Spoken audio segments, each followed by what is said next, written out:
Everyone, मैं doctor Richa आपके अपने चैनल ज्योग्राफी वंडर में आपका स्वागत करती हूँ। आज हम वन लाइन क्वेश्चन में जो इम्पोर्टेंट टॉपिक हैं उनमें पार्ट 9 के बारे में पढ़ेंगे।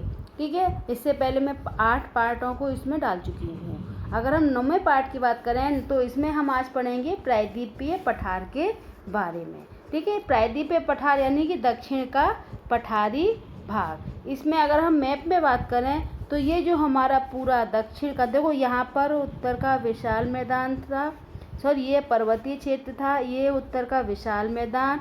ठीक है, ये मरुस्थलीय क्षेत्र और ये बचा हुआ ये जो क्षेत्र है इसको हम बोलते हैं दक्षिण का प्रायद्वीपीय पठार। ठीक है, क्यों पठार क्यों बोला जाता है? क्योंकि ये गोंडवाना लैंड का हिस्सा है। पृथ्वी की उत्पत्ति के समय इसका निर्माण हुआ था। ये सबसे प्राचीनतम पर्वत पठारी क्षेत्र माना जाता है।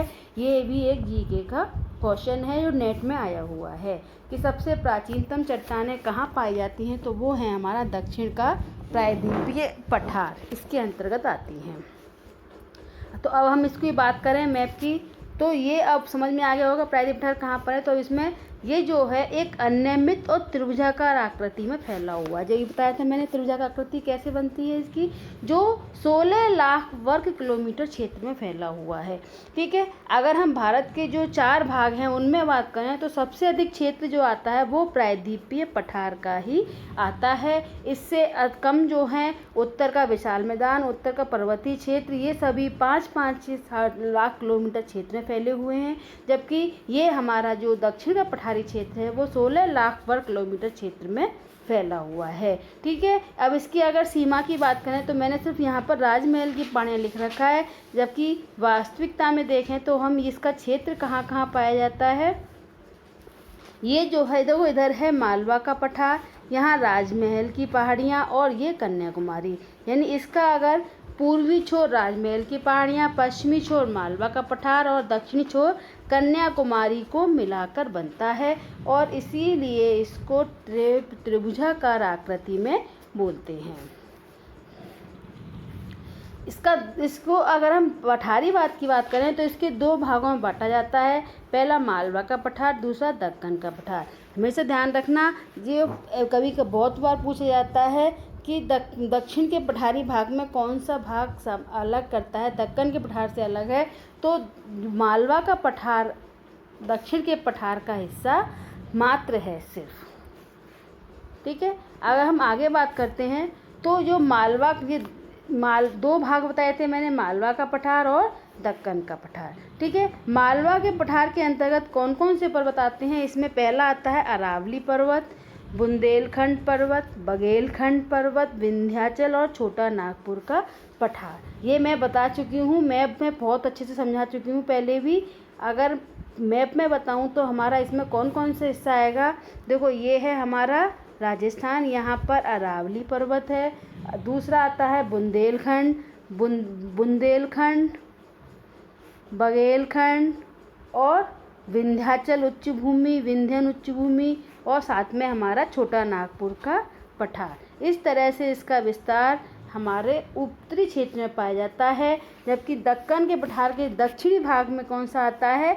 दक्कन का पठारी भाग, दक्कन का लावा पठार। इसके अंतर्गत आता है, देखो ये हमारा गुजरात, महाराष्ट्र और मध्य प्रदेश का कुछ हिस्सा मिला के बनता है, तो इसे बोलते हैं दक्कन का लावा पठार। कर्नाटक में इसको कर्नाटक पठार के नाम से जाना जाता है।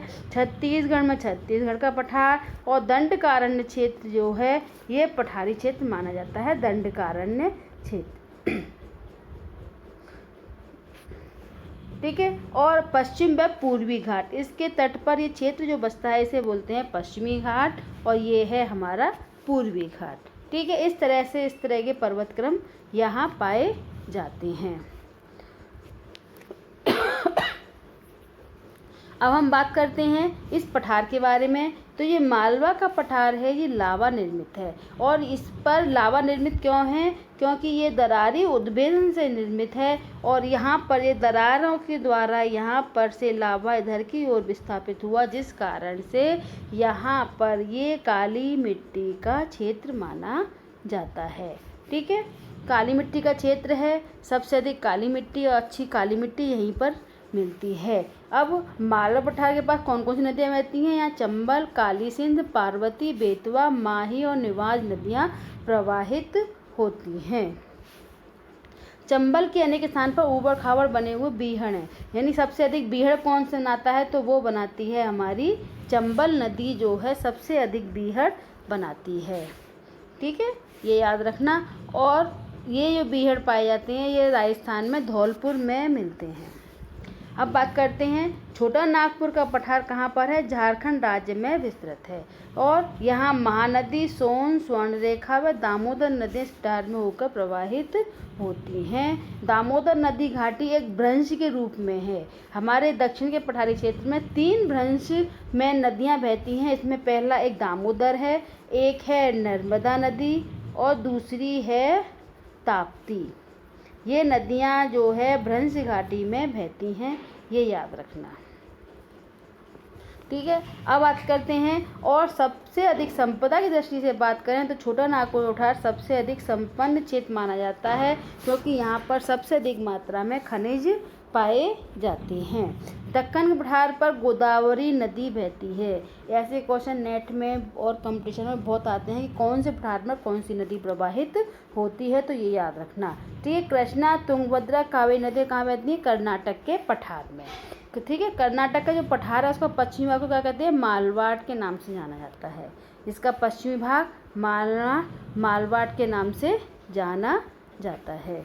ठीक है, आगे हम बात करते हैं तो विंध्याचल पर्वत श्रृंखला विंध्याचल, भारनेर और कैमूर और पारसनाथ की पहाड़ियों का समूह है। यानी विंध्याचल जो पर्वतमाला है वहाँ पर भारनेर, कैमूर, पारसनाथ की पहाड़ियों का समूह सम्मिलित है। विंध्याचल पर्वतमाला समूह गंगा नदी के प्रवाह क्रम को विभाजित करता है। यानी ये जो है गंगा नदी जो प्रवाहित होती है वो उसके क्रम को भी प्रभावित करता है, क्योंकि इससे पर्वत से पश्चिम में भारनेर और पूर्व में कैमूर पहाड़ी कहती है। विंध्याचल पर्वत जो है इस अपवाह को क्यों प्रभावित करता है? क्योंकि इससे दक्षिण भारत और उत्तर भारत का अपवाह तंत्र अलग अलग होता है। ठीक है, और विंध्याचल पर्वत जो है कहाँ पाया जाता है? विंध्याचल और सतपुड़ा पर्वत क्रम बताया हो तो ये नर्मदा नदी है, यहाँ ताप्ती नदी है तो ये सतपुड़ा है, और यहाँ पर विंध्याचल क्रम की विंध्याचल पर्वत की क्रम मिलता है। ठीक है, अब हम आगे बात करते हैं तो इसमें नर्मदा ताप्ती नदी भी सतपुड़ा, ये बताए थे मैं सतपुड़ा पर्वतसारी कहाँ मिलती है? नर्मदा और ताप्ती के बीच में। सतपुड़ा की सबसे ऊंची चोटी कौन सी कहलाती है? धूपगढ़। ठीक है, धूपगढ़ महादेव पर्वत पर स्थित है। यानी कहाँ पर है ये? महादेव पर्वत जो है उसके अंतर्गत इसको स्थिति मिलती है। नेक्स्ट बात करते हैं सतपुड़ा के पूर्व में अमरकंटक, पश्चिम में राजपीपला व मध्य में महादेव की पहाड़ियाँ। यानी सतपुड़ा पर्वत के अगर 3 हिस्से करें तो पूर्व में क्या है? अमरकंटक है, पश्चिम में राजपीपला है और मध्य में महादेव की पहाड़ियाँ मिलती हैं। सतपुड़ा पूर्व में सतपुड़ा जो पर्वतमाला है वो पूर्व में ऊंची है, पश्चिम में नीची है। यानी मध्यवर्ती भाग इसका ऊंचा है जबकि पश्चिमी भाग जो है वो नीचा है। छोटा नागपुर का पठार झारखंड में स्थित है। इसे रांची के पठार या समतल प्राय मैदान भी कहते हैं। ये याद रखना, इनके नामों से ही पूछते हैं। मेलागिरी पर्वत श्रेणी कहाँ पर? चंदन के वनों के लिए प्रसिद्ध है। ये कहाँ पर पाया जाता है? ये कर्नाटक पठार के अंतर्गत आता है और चंदन के वनों के सबसे अधिक चंदन के वन कहाँ मिलते हैं? वो कर्नाटक में ही मिलते हैं। सतपुड़ा, विंध्याचल और पश्चिमी घाट। अब ये ध्यान, सतपुड़ा, विंध्याचल और पश्चिमी घाट कैसे हैं? ब्लॉक पर्वत। इन पर्वतों के बहुत तरह के होते हैं, बलित पर्वत होते हैं, ब्लॉक पर्वत होते हैं, भ्रंश होते हैं, हॉस्ट होते हैं। तो इसमें सतपुड़ा विंध्याचल कैसा है? ब्लॉक पर्वत है। ठीक है, और रांची का पठार कैसा है? उथित पैनी प्लेन का उदाहरण है। छोटा नागपुर पठार कैसा है? पाटभूमि के नाम से जाना जाता है। ठीक है, कार्डेमम पहाड़ियाँ केरल और तमिलनाडु राज्य की सीमा पर हैं। ये मैंने समझाया हुआ है सारा वैसे तो, कि कार्डेमम की पहाड़ियाँ कहाँ पाई जाती हैं।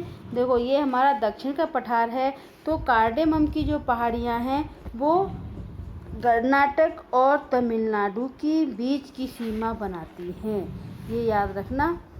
तो कार्डेमम की पहाड़ियाँ केरल व तमिलनाडु राज्य की सीमा पर हैं।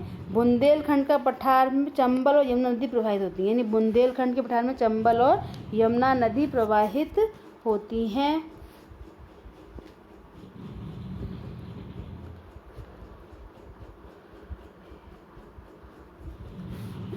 ठीक है। और छोटा नागपुर के पठार के राजमहल, पारसनाथ और मालवा पठार लहरदार प्रदेश, कहीं कहीं साधारण ऊंचाई की पहाड़ियों से ग्वालियर की पहाड़ियाँ। यानी छोटा नागपुर का जो पठार है उसमें जो पर्वतीय क्रम है वो किस तरह से पाए जाते हैं, इस तरह से पाए जाते हैं। तो छोटी छोटी जो ऊंची पहाड़ियाँ हैं उनको वो कहाँ मिलती हैं, वो ग्वालियर में मिलती हैं, ग्वालियर की पहाड़ियों के रूप में। ठीक है। तमिलनाडु व आंध्र प्रदेश के मध्य कोरोमंडल तट, कृष्णा डेल्टा, कैप के मध्य, यानी ये इनके नाम है, कृष्णा डेल्टा, कैप कैमरून के मध्य कौन सा कहलाता है, कोरोमंडल तट कहलाता है। भारत में औसत समुद्र तल कहाँ नापा जाता है, चेन्नई में। ये याद रखना, ये भी जो वैसे क्वेश्चन आते हैं यूपीएससी आरपीएस उसमें बहुत क्वेश्चन आता है कि औसत समुद्र तल कहाँ नापा जाता है। इन सबसे समुद्र तल की जो ऊंचाई पढ़ते हो तुम बुकों में हर एक चैप्टर में कि समुद्र तल से इतना ऊंचाई पर स्थित है, वो किस लेवल के आधार पर आता है, वो चेन्नई के आधार पर ही निर्धारित किया जाता है। हरिकोटा द्वीप कहाँ पर है, पुलिकट झील के पास। भारत का जो समुद्र तट है, ये क्वेश्चन आया हुआ है इसलिए मैंने ये डाला है कि भारत का समुद्र तट जो ज्वार भाटा से दिन में 2 बार तटीय रेखा, जो पता है सबको ज्वार भाटा दिन में 2 बार आते हैं, तो वो ज्वार भाटा जब आते हैं तो तटीय रेखा कुछ किलोमीटर पीछे की हो जाती है जब भाटा आता है और हम समुद्र पर चल सकते हैं। तो वो क्षेत्र कहाँ पर है, वो है क्षेत्र हमारा चांदीपुर में। ठीक है, ये ध्यान रखना, ये क्वेश्चन आया हुआ है यूपीएससी में। उद्योग कोरी निवेश का कहाँ है, कच्छ कारण में है। पश्चिमी घाट के उत्तर पश्चिमी दक्षिणी क्षेत्र अधिक ऊंचा है। यानी ध्यान रखना, पश्चिमी घाट का क्षेत्र कौन सा ऊंचा है, उत्तर की अपेक्षा दक्षिण में अधिक ऊंचा है। जैसे मैंने बताया दक्षिण भारत में सबसे ऊंची चोटी कौन सी है, अन्नाईमुड़ी है। दूसरे नंबर पर नीलगिरी के पर्वत आते हैं, कार्डेमम दक्षिणतम श्रेणी, सभी चीज़ें ये कहाँ पर हैं, ये जो है हमारे सबसे ऊँचे क्षेत्र के अंतर्गत आती है। ठीक है। पूर्वी घाट शीर्षम बिंदु विशाखापट्टनम में है। पूर्वी घाट का सबसे ऊंचा छोट कहाँ पर है, विशाखापट्टनम में है। आर्द्र भूमि के अंदर सबसे अधिक क्षेत्र कहाँ पर आता है, गुजरात क्षेत्र में आता है। आर्द्र भूमि का टॉपिक मैंने एक बहुत अच्छे से एक्सप्लेन कर रखा है वीडियो में, अगर आर्द्र भूमि जानकारी नहीं है तो आप उसको देख सकते हो। ठीक है। केरल और कुट्टानाड प्रसिद्ध है किस लिए, भारत की न्यूनतम ऊंचाई वाले क्षेत्र के लिए। सबसे विस्तृत महाद्वीपीय शेल्फ कहाँ पाए जाते हैं, गुजरात में। समुद्र तट मूलतः उन्मज्जित है मालावा तट पर। काठियावाड़ प्रायद्वीप उदाहरण है निमग्न तट का। ये उन्मग्न तट, निमग्न तट कहलाते हैं। ये निमग्न यानी जल में डूबे हुए तट, उन्मग्न यानी कि तट से ऊपर जल जो है, तट जल नीचे रह जाता है, तट जो है ऊंचे होते हैं, तो वो कहलाते हैं हमारे उन्मग्न तट। तो वो जो निमग्न तट है वो कहाँ पर है, काठियावाड़। काठियावाड़ कहाँ पर है, गुजरात में, ये ध्यान रखना। लक्षद्वीप महाद्वीप सेल्फ निर्मित है प्रवाल भित्ति के कारण। कैप कैमोरिन नाम जाता है कन्याकुमारी। कन्याकुमारी दूसरा नाम क्या है, कैप कैमोरिन। ठीक है। अगला बात करते हैं, जहाँ पर 3 अर्धचंद्राकार समुद्र तल मिलते हैं वो कौन सा क्षेत्र है, कन्याकुमारी। कौन कौन से मिलते हैं, अरब सागर, बंगाल की खाड़ी और हिंद महासागर। ठीक है। सैंडल पीक कहाँ पर है, उत्तरी अंडमान में है।